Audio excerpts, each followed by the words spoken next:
The president wants to spy on 200 million Americans without a warrant. Has he read this document, which he was sworn to uphold? Now, I will not have you libel Abraham Lincoln. I don't understand the problem with registering guns. We register cars. Mark Levine brings you the news the government doesn't want you to know. Today, an explosive story about connections between white supremacists and Islamic terrorists. When there's a conflict between Scalia's conservative values and the Constitution of the United States, he throws away the Constitution. We do have secret prisons. That is not what America's all about. Let's go to Mark in 5, 4, 3, 2. Good evening, America. Welcome to the Inside Scoop. I'm your host, Mark Levine. The immigration issue is all over Washington. In fact, there's a question about whether the Senate and the House might actually take up immigration reform this month in their short session before the midterm elections. Most people think that's highly unlikely. President Obama has said that he might issue an executive order to allow undocumented immigrants a chance to stay here, kind of the DREAM Act without the legislation. Highly controversial, and he's decided to postpone it until after the elections. To comment on these issues, I invited my good friend Cesar del Aguilar, the former chair of the Fairfax County Democratic Party. Cesar, welcome to the Glad to be here, Mark. Glad to be here. We're going to talk about immigration in the next three segments, but before we get there, yes, how can you and I, Virginia residents, not comment on the only conviction we can't. of a Virginia governor in the history of Virginia? Very sad. People were Very saying sad. it was the largest and most important trial in Virginia history. Some say it's second only to the Aaron Burr treason trial, which was 200 years ago. Nevertheless, it's obviously big news. Now, Governor Bob McDonnell, former Governor Bob McDonnell, was offered a plea deal. He was. And the plea deal early on, yep. And it would not. His wife would have no charges, Maria McDonnell. That's right. And he had to plead guilty to one felony. One count of failure to disclose some of these loans. Correct. A very, very minor. Do we have any idea what kind of jail time he would have gotten had he accepted that? I think it's like a speeding ticket, a little slap on the wrist. So pay no a fine jail time probably at all, maybe probation, something like that. If that. Instead, we were subjected to, or I guess for those of us who enjoy this kind of stuff, intrigued by, a trial whereby Bob McDonnell basically blamed everything on his wife. Yeah. It was all Marie McDonnell. She was, I believe one of the witnesses said, and this is a technical term, a, quote, nutbag, unquote. That was one of the nicer things that was said about her in the trial. And I have no doubt Marie McDonnell has certain spending habits, and frankly, she's guilty too. She's guilty of 8 counts. But did it surprise you that Bob McDonnell, a man who has written about family values and about man's obligation to a woman, and women should stay in the home while the man works and takes care of them, did it surprise you that this family values guy went after his wife so viscerally at the trial and then still lost? Yeah, I mean, there's a lot in there, Mark, first of all. It's a sad time, I'm sure, for the family. We certainly want to, acknowledge that. But I think it comes back to your base question. I think he was in this mindset, in this echo chamber, where things made sense to him. And he was putting himself above everything else. How this affected him. When he accepted the loans, or at the time of trial, or both? I think from the time he took office, it was about his next step. To become Vice President of the United States. He was on Mitt Romney's short list. Absolutely. I think that drove, and I don't know the man. I have no empirical data to support this. My gut tells me he wasn't thinking about his family at that point. He was thinking down the road, or he was thinking how these things might put him in a better position to advance his political career. Now, one of the things that we find in politics, and as you know, I ran for Congress myself, one of the things that politicians are asked to do at all levels, state, federal, is to raise money. And speaking as someone who did it for a few months, it's a horrible, horrible thing to do. Sure. I hate doing it. I hate asking, and I think probably most politicians do. Arguably, Bob McDonnell and Marie McDonnell did it because they were in heavy debt, whether through her spending habits or perhaps through his political needs. And it's actually easy to get money for a politician if you give something back. You're talking the quid pro quo. Well, exactly. Okay. So, but it's not supposed to work that way, obviously. I think what happens to some people, when they start raising this money, by the way, it doesn't matter how big or small, or in Virginia, just declare it. There's a nice couple little lines on your filing report. You just declare who gave you what, where, and when. That's it. Everything done. Yeah, but that's the other thing about it. Is he got $177,000, which by political terms is actually considered small amount. Oh, absolutely. I mean, and these days. Well, right. A Rolex watch, money for his daughter, catering business. His wife got some fancy shoes. They got some golf trips. Under Virginia law, he could have just declared it. Absolutely. And nothing wrong with it. Yes. Except if he gives something back. Correct. As full disclosure, you ran for office. Right. I wrote you a check. Yes, you did. Thank you. Right. Thank you. Oh, well, sure. Thank you for running. That. Thank you. Although but to the audience, under $200, so we didn't have to actually. But you should disclose everything. Is the point? We probably did. Yeah, of course. Yeah. Of course. But the mistake I think was for some folks is the appearance, of someone giving. So Johnny Williams had this health pill, supposedly touting the health benefits of a tobacco product, which is very hard to prove, let me tell you. It's a little counterintuitive that tobacco could be healthy. Nicotine gives you jolts, but yeah. So admittedly, he had an uphill battle in his fight. Sure.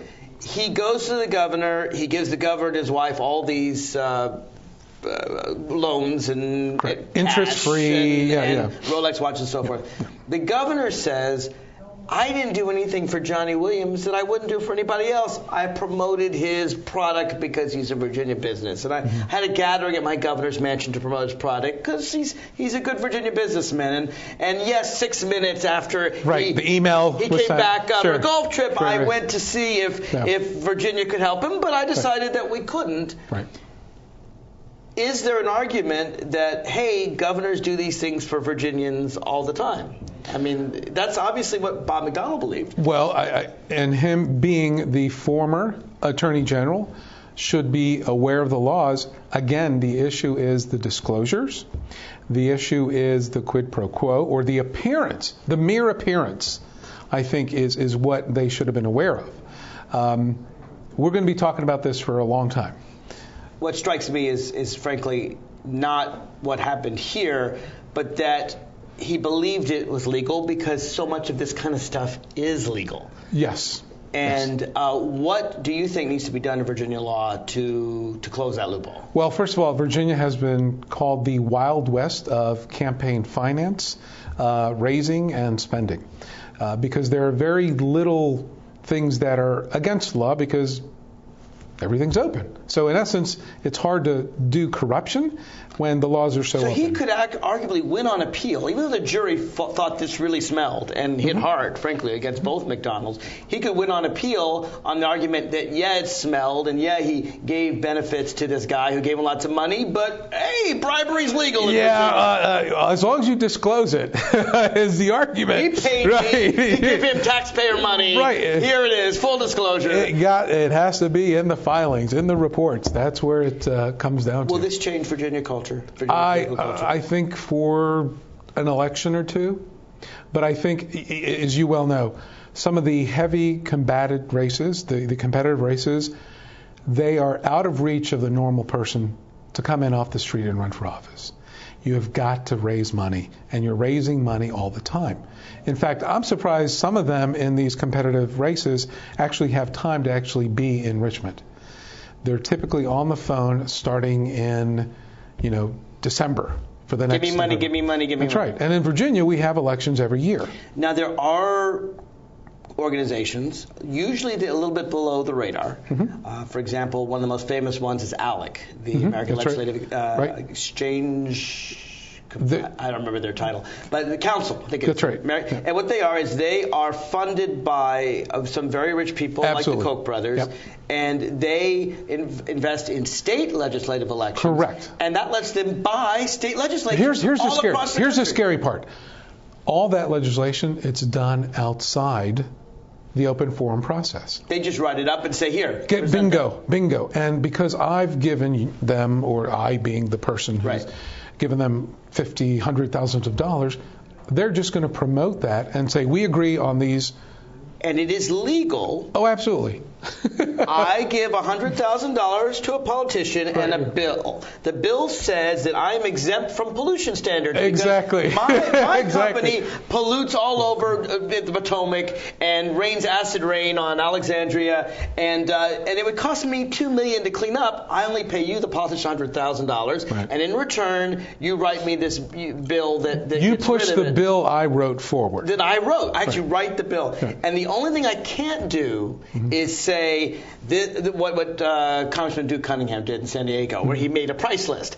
I write you a bill, that's $100,000. Right. I call the commission, that's $50,000. Look, you can't make a price list, but you can, in essence, say, here's my money, here's my bill. So I think what people need to understand, this is not just Virginia. Obviously. I mean, Citizens United changed the game. Right. It changed the game, I think. People will point to that decision, quite frankly, as the real decline of true democracy. And yet today, the Senate had a chance to amend the Constitution to get rid of Citizens United, and on a pretty much party line vote. That's right. It failed. Bingo. That's right. Why do you think that is? Because big money helps the Republican Party. Absolutely. I mean, to put it bluntly. Absolutely. And we Democrats, I say we because I'm a Democrat, sure. We benefit as well. Well, sure. But I think the difference, I like to The question is who you're beholden to. Exactly. Molly Ivins used to say you got to dance with them what brung you. That's right. And That's right. The question is who brung you. That's right. And if all of this is under the table, the other thing that I find very interesting, given that McDonnell could have just disclosed this, is that the Democrats have said, all right, you want unlimited money, you want a couple Koch brothers controlling, pulling the strings on all the politicians, fine. Just disclose it. Correct. Just let people know there's a Disclose Act which will require every donation to every politician for any amount. For any amount. And the Republicans have said, no, open government. Yeah. We're against that. Right. What argument other than we want secret money? Because, quite frankly, you can start really playing some really warped games. Right. Through PACs, through super PACs, local, state, federal levels. I mean, it gets really, really bad. And I wouldn't be surprised if a lot of this isn't already being done. We just haven't exposed a lot of it. Yeah, well, I mean, it's like I said, it's rare they've been caught, as you said, if they simply disclosed it. The other thing I found was very interesting was just the misogynist aspect of it. I mean, here's this guy that's supposed to be all about family values, and he throws his wife to the wolves. When we come back, we're going to address the immigration question, both what President Obama has done, to what Congress can do, to what's going on right here in Fairfax County. This is Mark Levine with my guest, Cesar del Aguilar, former chair of the Democratic Party of Fairfax. We'll be right back, right after this. I need a job. Necesito trabajo. I would like to speak English better. Me gustaría hablar inglés mejor. I want to be a U.S. citizen. Quisiera ser ciudadano de los Estados Unidos. For over 35 years, Por más de 35 años, the Hispanic Committee of Virginia has been serving our community. el Comité Hispano de Virginia ha estado sirviendo a nuestra comunidad. Job training and placement, Capacitación, ayuda para conseguir trabajo, education for children and adults, educación para niños y adultos, immigration, naturalization, and medical referrals. ayuda para los procesos de inmigración y naturalización y orientación sobre médicos Are a small part of what we do. son solo una pequeña parte de lo que hacemos. For help, information, or to volunteer, Para ayuda, información o para ofrecerse como voluntario, contact the Hispanic Committee of Virginia, comuníquese con el Comité Hispano de Virginia, helping everyone participate more fully in American society. ayudando a todos a participar plenamente en la sociedad norteamericana.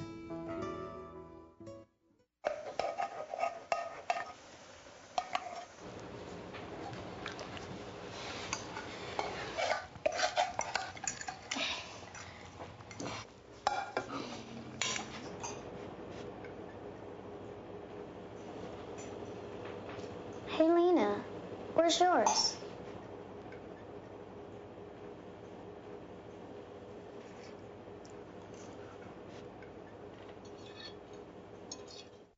Would you notice if you were missing half your kidney function? According to the National Kidney Foundation, 20 million people have chronic kidney disease, and 20 million more may be at risk and not even know it. Anyone with high blood pressure, diabetes, or family history of chronic kidney disease is at risk.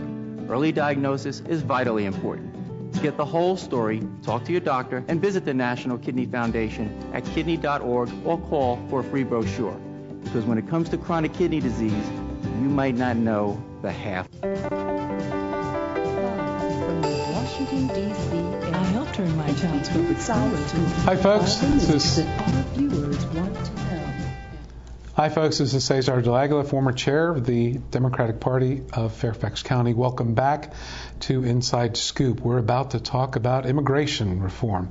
I'm here with Mark Levine, and we're about to get into it, aren't we? We are, and one of the reasons that I asked you, Cesar, to begin the segment is because I want to announce to all our listeners we've had a lot of Inside Scoop spinoffs. I've been very proud of all of them. We've had Inside Scoop Labor. We've had probably our most famous is Inside Scoop Emerald Planet, the environmental show that all of you watch so much. Our first Inside Scoop spinoff was Inside Scoop Virginia, and we still have that, dealing with local issues. I'm now proud to announce a new Inside Scoop spinoff, hosted by none other than Cesar del Aguilar, the former chair of the Democratic Party right here in Fairfax, Virginia, dealing with immigration issues, dealing with the Latino population, dealing with probably the fastest growing population, I would suspect, right here in Fairfax County. And I'm just glad that all these issues in this way. Thank you. Every Monday night, we're going to have an expert dealing with great issues. I'll continue to do national and international topics, but immigration is probably the single issue, now that the economy is doing better, that's on the mind of voters, Cesar. And it's on, I got to tell you, there's a lot of controversy. For certainly in the Latino community, and Democrats, there's a lot of push to give the undocumented immigrants, particularly those that didn't come here of their own accord, children who lived their whole lives here since they were 4 or 5, give them a chance. Equally vehemently, maybe even more so, I don't know, there's an anti-immigrant push. They're the people on the border. They're the people complaining about people coming here and saying basically, it's like a joke, but they're taking our jobs. I mean, you've heard their all this. burden, absolutely. You've heard all this before. I assume, let's start locally. I assume right here in Fairfax County, overwhelmingly, the mood of the population is to give undocumented immigrants a chance. Yes, absolutely. And I think, first of all, it's not just Latinos, quite frankly, that are dealing with this problem. If you look at Fairfax County, there are 104 languages spoken in the homes of public schools in Fairfax County. Wow, 104. So it's not just... I don't think I could name 104 languages. I think I can do about 30. I'm not sure I could name more than about 60. I can do about 30.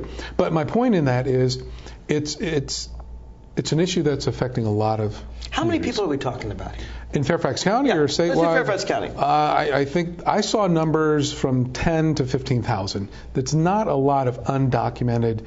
And those numbers are skewed because no one really knows. Because people are hiding. Absolutely. To be fair, they don't want to be deported. Sure. 10 to 15,000 out of a population of... About 1 million. So we're talking maybe 1%. Yeah, that sounds about right. But they have family here, and the family are citizens or people with green cards. So I can tell you firsthand. I think I mentioned this to you before. I've got about 51 first cousins. One of my cousins, give or take a few first cousins, right, were actually affected by this. And he is now gone. He's been deported. Really? Oh, absolutely. You had a cousin deported? Absolutely. You, the former chair of the Democratic Party of Fairfax, still had a cousin deported. Correct. Well, now that brings up another issue, which is we all deal with this. The anger that some in the community feel, and the immigrant community feel towards President Obama. Yeah. I mean, he's a Democrat, he's a liberal, he talks good about immigration, he seems better than the Republicans, and yet deportations have increased from the Bush era. That's not something we talk about a lot. Full disclosure, I'm an avid Obama supporter.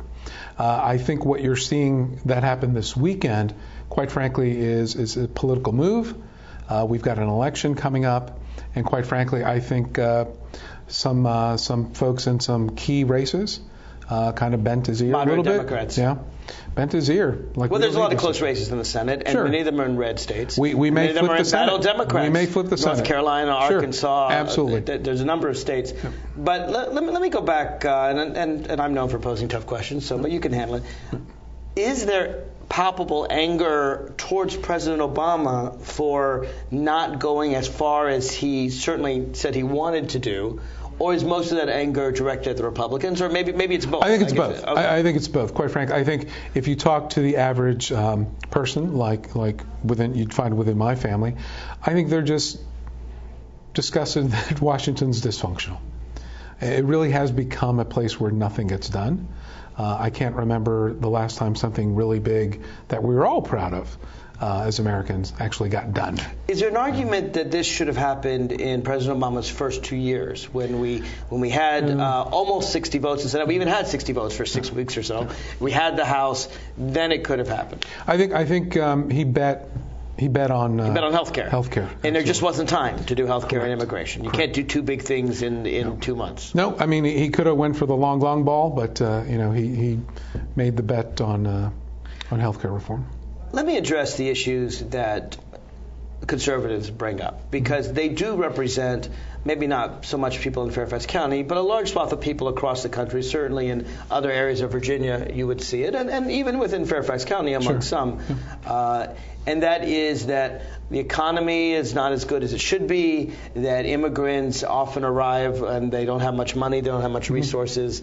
And sure, we all love the Statue of Liberty and the idea, give me your tired, but many Americans don't want the tired, the poor, the huddled masses yearning to be free. They want the rich, the wealthy, the Well, I will tell you, there's layers of, and I won't call them racist elements, but they're just prejudice. And there is a difference, in my opinion, that you have some communities that seem to have more of a perception that they are more of a strategic impact to the culture.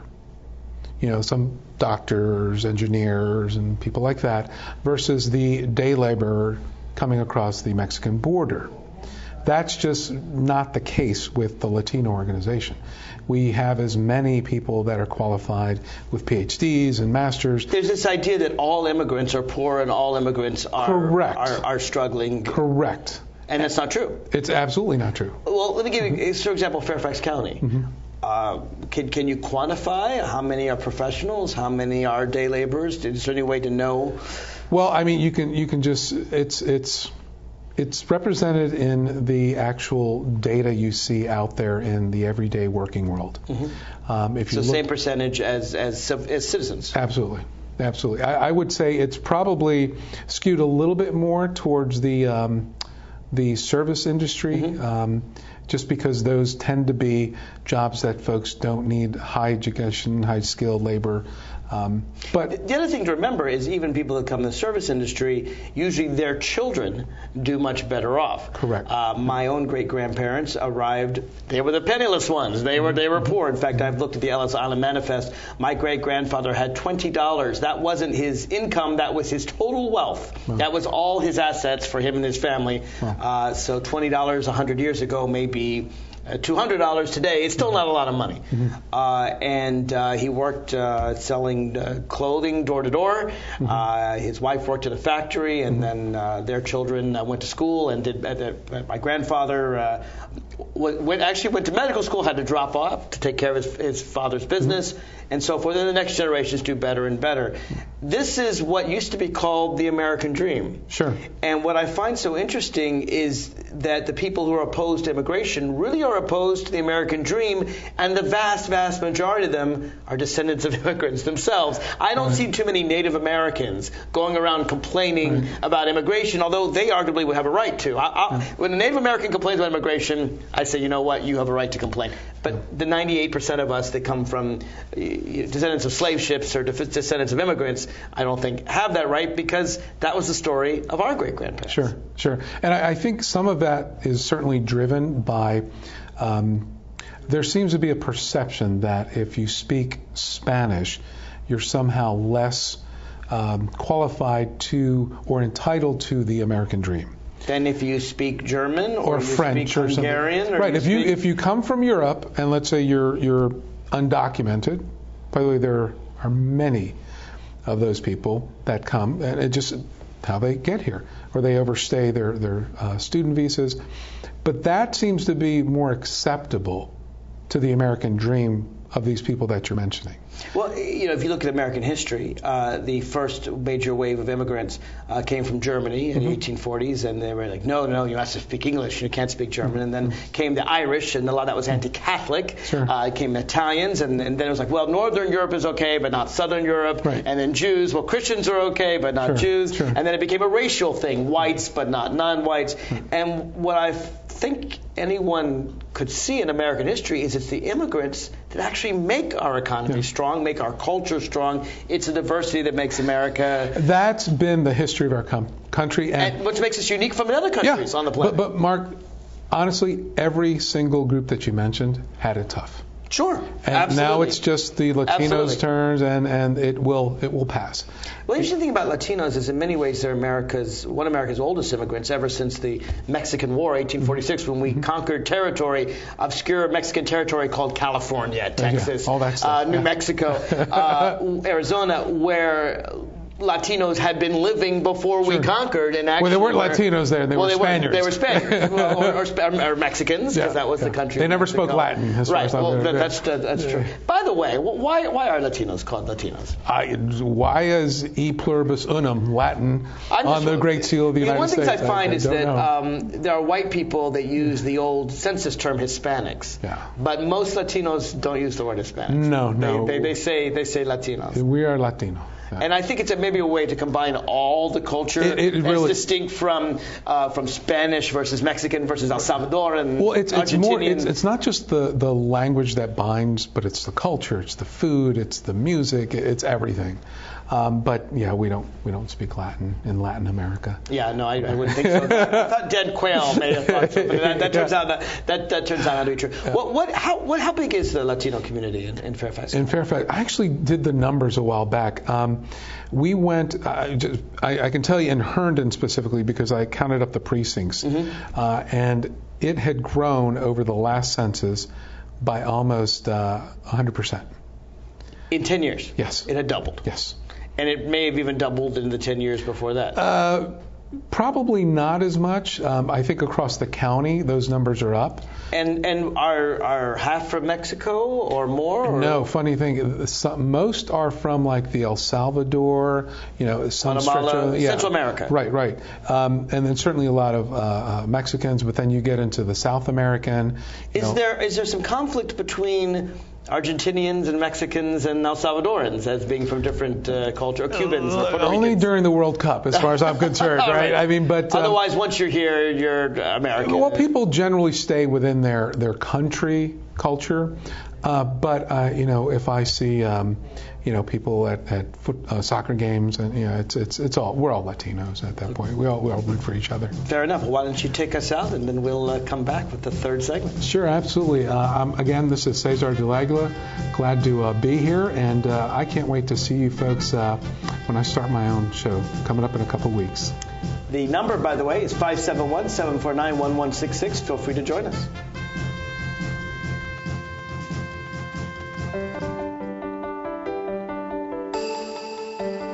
I helped turn my child's public school into a whole new kind of school. One with a curriculum that really motivates kids. One that has extended hours, 6 days a week, year-round. With loads of academic, cultural, and recreational activities. One that has support services like medical and dental right there. A school where parents' involvement is encouraged, where teachers have more time to teach, and students are excited about learning. There's just one problem. My child doesn't ever want to come home. You can help turn your school into a community school for excellence. Find out how.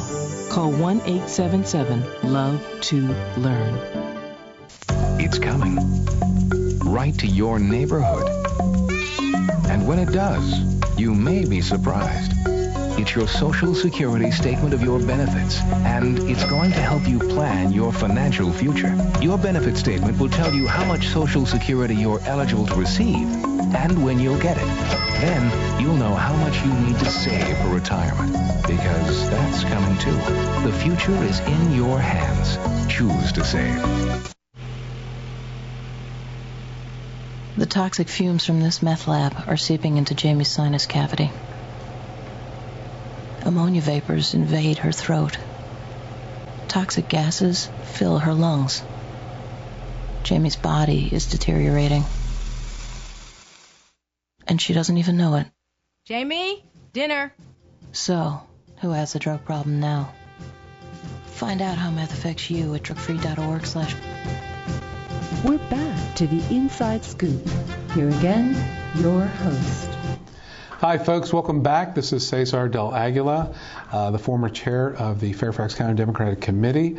I'll be hosting a new series of the Inside Scoop here in a few weeks, and happy to be here with Mark Levine. Mark, immigration. Immigration, and actually, the Inside Scoop, immigration, and or whatever issues Cesar decides to focus on, but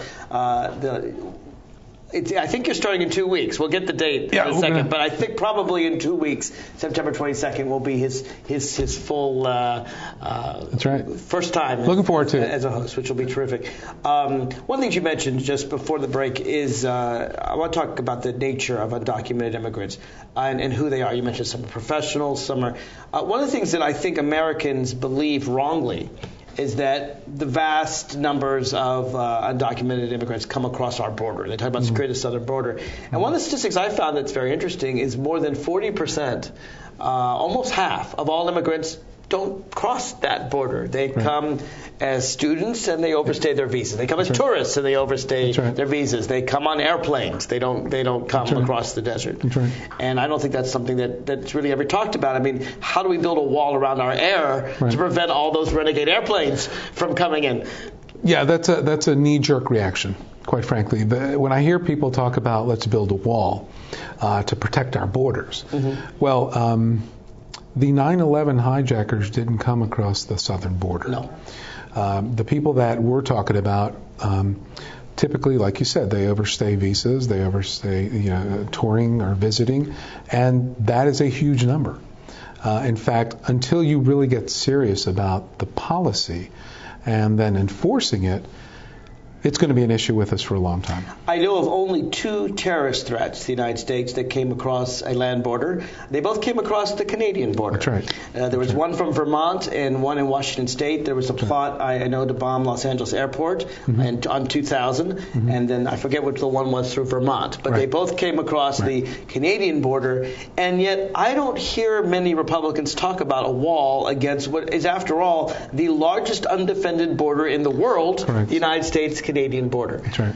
So this isn't about security. This isn't about terrorism. It's identifying, isolating, trying to blame a specific group, because quite frankly, a lot of people are benighted to what is actually happening, and they ignore the facts, they ignore the data, and I just think if you sit down and even put it in front of them, said here are the numbers, they would still want that wall, because somehow wall implies security.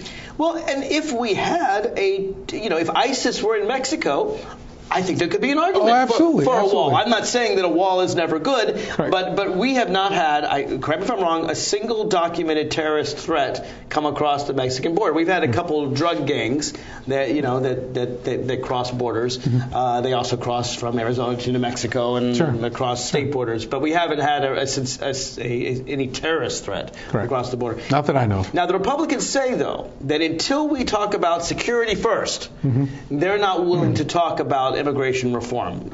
So we have a chicken and egg problem. Right.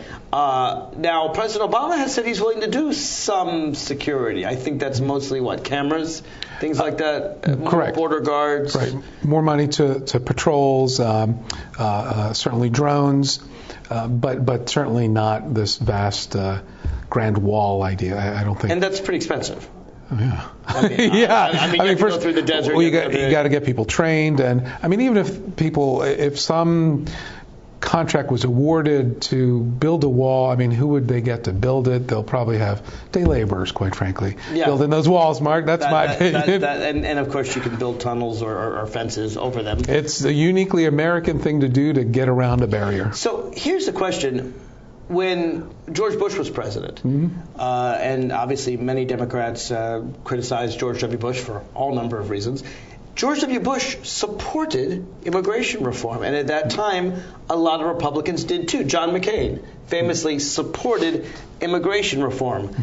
Where are all those Republicans now? Well, there was even a vote, as I recall. 26 Republican senators voted for immigration reform that are still in the Senate today. The Senate, the House, the country changed after President Obama was elected. I think a lot of people, that's when you saw the rise of these other Tea groups. Party. Correct. And you heard a lot of this, I want my country back sentiment. Think about that for a second.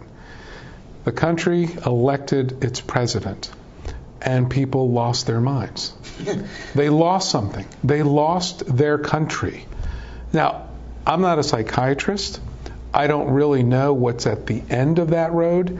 But when I heard people say they lost their country and they want their country back, that to me was a different discussion. And that affected the people that ran for office, ultimately the people that were supporting those people. And that's where we are today. We're in a completely polarized Senate and House where just people don't listen and they don't want to get anything done. But demographically, it seems to me that diversity is winning. If people... But that's not how the districts are drawn. Well, that's true. Gerrymandering. Okay. Exactly. So, and for the folks that don't understand that, the census every 10 years, the result is you draw the congressional districts. Right. And that representation goes to Congress. Right. So, like in Virginia, you know, you've got the dense districts packed with minorities, immigrants. Guess what? They only have a couple representatives versus the... Virginia is actually a classic case because the governor, lieutenant governor, attorney general are all Democrats. Both senators are Democrats. Correct. And Virginia voted for President Obama both in 2012 and 2008. Correct. So Virginia is a blue state, or at least a majority blue state. But not at the congressional, if you like. Not at the congressional. It is purplish blue. It's That's a right. 52-54%. Let's just say it's 50-50. Or even 51. Even 51, Right. 49 blue. Right. And yet 8 of the 11 congressional districts are red. Yes. And that's only because of the way they draw the district lines. And one of the things I find fascinating is across the country, because it's not just Virginia, it's Pennsylvania, it's Michigan, it's Florida, it's Ohio, is that if you just take the number of voters in 2012 who voted for Democratic members of Congress and compare it to the total number of voters who voted for Republican members of Congress, the Democrats win. Correct. And would actually control the House of Representatives, except for the legislative redistricting. And the reason I bring this up, because this is key. This is who is representing a district in the House. And when you are from a district that is very, very hard to whatever side, guess what? That representative is only going to go and advocate on those beliefs and those opinions. And the irony is that the House was, according to the founders, was supposed to be the thing that changed quickly and the thing that reflected quick public will. It was the Senate that was supposed to be the deliberative body. The House was elected every 2 years, but supposed to go hot and cold.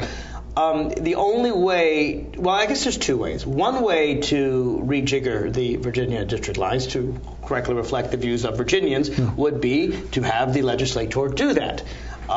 We have Terry McAuliffe is the governor. He's a Democrat. Both houses of the Virginia, now even the Senate, are controlled by Republicans, and they're not going to agree on any kind of district lines.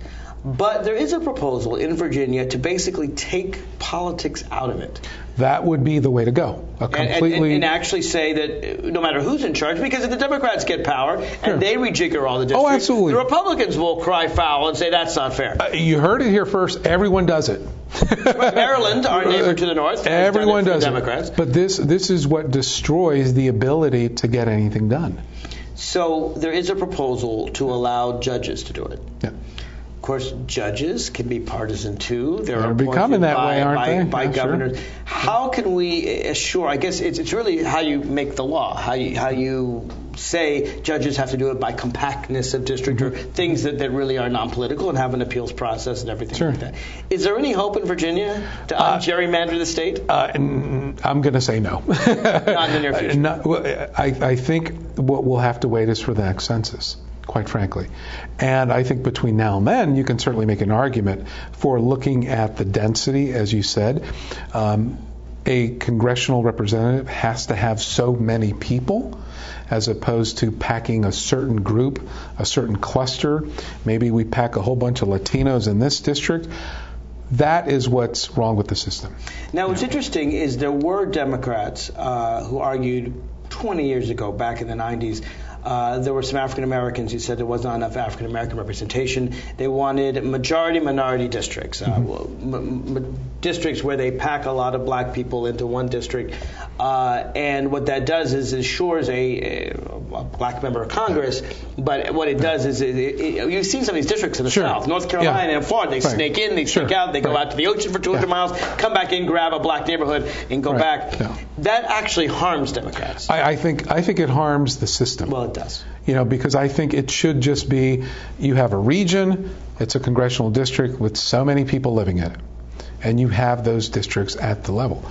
Then it doesn't matter, who gets elected. They are representing that region, that number of people, and it's equal. It's what we should have. Given the dysfunction of Congress, should President Obama go around them and say, you know what, I believe in the DREAM Act. I believe that children who are undocumented, who came here through no fault of their own, if you come here when you're 3 years old, you're not making the decision to cross a border, that those kids who've lived in America all their lives maybe not even speak the language of their home country. They should have a chance. This is something Democrats believe in. We've been fighting for in legislation, the DREAM Act. But the president is considering really quite unprecedented step of going around Congress, issuing an executive order. What's your view on that? Oh, I think like many Latinos, we were kind of hoping that would have happened by now. And I know personally I've been affected. I'm sure a lot of families out there know that the folks that we're talking about, my cousin, he didn't know his language back home. He didn't know that. If you don't mind my asking, how long had your cousin been in the United States? How old was he when he came here? He was a year old. 1 year old? He was a year old. He came as an infant? Yes, he was brought here. Wow. Yes. And lived his entire life here. He went to school here. And if you don't mind, how old was he when he was deported? 21. Wow. So he lived from age 1 to 21 in the United States of America. He thought he was an American. And I'm sure he barely even spoke much Spanish. The generations lose it. He probably speaks Spanish as well as I do. So how are we to deal with the fact that this seems an eminently just and moral thing to do, but is it a constitutional thing to do? I mean, we all want to see this act passed, but is the president acting outside the law, issuing this executive order? What's your view? Wow, that is a huge. I think you really have to look at the way the law is structured, and I haven't looked at it to the detail to make a yes or no, he's in bounds or out of bounds. But there are things he can do by executive order.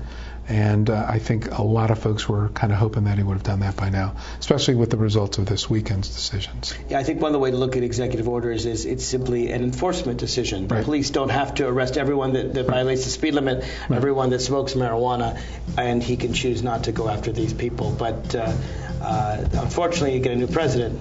Obviously, that can change. You want to go ahead and take us out? Sure thing. Folks, again, this is Cesar de Aguilar guesting here with Mark Levine, and we'll be back. And also, I can't wait to see you in a couple weeks on my own show.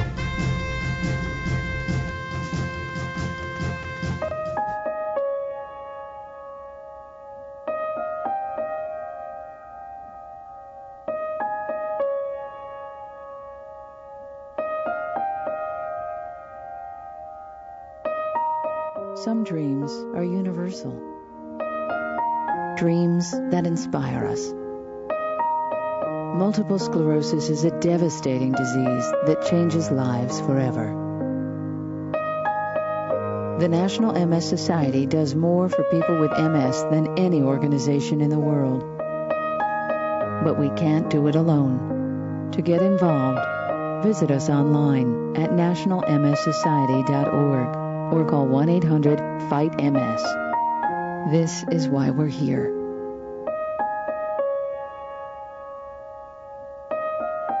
Because nobody dreams of having multiple sclerosis. What's wrong with this picture? Half of young Americans can't locate economic powers like Japan and India. 20% can't even find the Pacific Ocean. Without geography, our children aren't ready for the world. Geography is everywhere. It's incredible creatures, rhythm, fashion, flavor. It's economics and politics. It's change. Understanding connections between people and places is critical in the 21st century. That's why we created mywonderfulworld.org. Go there now for your free parent and teacher action kits and give our kids the power of global knowledge. Because kids who understand our world today... We're back to the Inside Scoop. Here again, your host. Welcome back to the Inside Scoop. I'm your host, Mark Levine, sitting here with Cesar del Aguilar, the former chair of the Fairfax County Democratic Party and the future host of Inside Scoop Immigration, one of the many spinoffs we've had from this show that I've been proud to host for almost 10 years now. Has it really been that long? I think it has been. Yeah, wow. Man. It's been quite a while. It's a pleasure to have you, Cesar. I was really struck by your comment in the last segment about your cousin. And let me just encourage people, if you want to call in, and you don't have to agree with us. You can disagree with us. That's fine. But if you want to call in, I'm going to give out the number one last time, 571-749-1166. One of the nice things about being here on Channel 10 is we can dialogue with each other. And again, if you disagree, you're just as welcome. Even whether you agree or disagree, we'll give you your chance to speak. But call in now, 571-749-1166. Cesar, your cousin who was brought here as an infant. Yep. It's almost a classic case. Yeah, sure. Brought here as an infant. Clearly, that was not his decision to come here. You don't make many decisions like that when you're 1 year old. Lived here 20 years. Yep. Went to school here. Yep. Did he go to college here? He did not. He was working. Graduated high school. Went to work. At age 21, was deported. Yes. What caused him to be deported? Why him and not so many of the other 10,000 people? Well, let's first of all, I have 51 first cousins, right? And we never agree on everything. Okay. So this is a tough issue for a lot of people, and relative to him, he ended up getting in some trouble with the law. Okay. And he ended up getting deported. Okay, because that's President Obama basically said he wasn't going to deport people except those that got into. But what he got in trouble for wasn't minor stuff. Yeah, you and I would consider it minor. I mean, a lot of people speed. A lot of people, I speed. I've admitted that. The only laws that I know that I've ever broken are speeding laws and parking laws. You should see my tickets. I've got quite a few. You have to disclose those. I fully have. But I guess my question is, these kids obviously feel American. Absolutely. If an American kid gets in a little trouble with the law, maybe smokes marijuana or something, they might get a fine, they might go to jail. Right. They still live here. Correct. When someone like your cousin was sent back to Peru, which is where your family is from. Yeah. And had to find some family member there to live with. That's what kind of tore us apart there for a little bit. I mean, it was, first of all, the news of him getting into trouble was hard enough. I mean, we pride ourselves, especially when we share names. You've got my name, you better live up to it, to the family name. But that aside, we then had to make arrangements for family that were down there, never met this guy, to provide for him so he's not living under a bridge somewhere. How's his Spanish? Down there. It's horrible. Right? It's English. He's American. Exactly. So I expect a little bit of Spanish. I mean, my Spanish isn't the best, but that was tough for the family. Yeah. How much is this going on? One of the things that seems to me is that President Obama, it's striking that Republicans complain about him in immigration because he's actually deported more people at this time than George Bush. Correct. And no one seemed to complain about George Bush not deporting enough people. I don't know if the numbers correlate in terms of those being either arrested or found or discovered. I don't have those numbers, but yes, you are correct. Under the administration, President Obama has deported far more people. What does this affect the loyalty of recent immigrants to the Democratic Party? And I mean, most citizens, new citizens, have family members that are still, whether they have a green card or undocumented or whatever, they're becoming citizens day by day. If they see the Democratic Party as being just as harsh on their families as the Republican Party, it seems to me they're likely not to vote at all. Well, I think there's a little bit of that, but I think in general, we're certainly getting the word out in many languages, Democrats, that these are our values, and here's where we want to move the country. And I think they align well with it. The only way, though, that Democrats are going to get this passed, well, there's two ways. One would be if President Obama issues the executive order, but that can go away with a new president. Sure. And the other way would be to basically take the House, take the Senate, wait for the next election, and take power. But even that's hard because of the gerrymandering we talked about. Sure. What can citizens do in the meantime to help strengthen the case, to help immigrants here to make their lives better? After all, the vast majority of us, our grandparents, ancestors were immigrants as well. Sure. What can citizens do? Well, I think there's so many ways to deal with this. I mean, it's really a complex problem. But I think there are elders in all of these communities, not just the Latino organization, but the cultures are a little different than a traditional American family. And it's educating the elders, making sure they get the word out that it might not be the best thing to overstay your visa. It may not be the best thing to come here undocumented. That's the first thing we can do, so we don't have the large flood numbers.